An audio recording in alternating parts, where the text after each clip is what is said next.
वफ़ाक़ी सरकार पारां हिकु भेरो ॿीहर मुल्क में पेट्रोल डीज़ल समेत खाधे पीते जे शयुनि जा अघ वधाइण वारे अमल खे धोड़ शहर जे सियासी समाजी धुरिन मुकमल तौर ते रद्द करे हुननि पंहिंजा वीचार सिंध टीवी न्यूज़ सां हिन रीति वंडिया आहिनि। पंहिंजो ही जेको माण्हू चवंदो हो त मैं सस्ता करूंगा, मैं 1 करोड़ मां नौकरियूं ॾींदुसि, अलाए केतिरा घर ॾींदुसि, उहे घर त ठहिया, माण्हू घर खाधा पर घर माण्हुनि जा ॾाठा अथनि।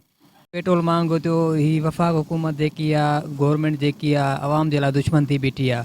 किसी किस्म की कोई सहूलत जो भी थी वो छीन ली गई है। इमरान खान त इहा दावा कई असीं आवाम खे इंसाफ़ ॾींदासीं, असीं आवाम खे रिलीफ ॾींदासीं, पर जॾहिं खां इक़्तिदार में आहिनि आवाम खे बुख बदहाली बेरोज़गारी खां सवाइ हिननि कुझु बि न आहे ॾिनो। जीअं इमरान खान जी हुकूमत आई आहे त माण्हुनि जो ॼण जंजाल थी वियो आहे, रोज़ पेट्रोल जी क़ीमतूं वधाइनि था, हिननि खे मईशत जी ख़बर ई कान्हे। गरीब माण्हू 2400-2500 रुपया मन अटो आहे, 110 रुपया लीटर पेट्रोल आहे।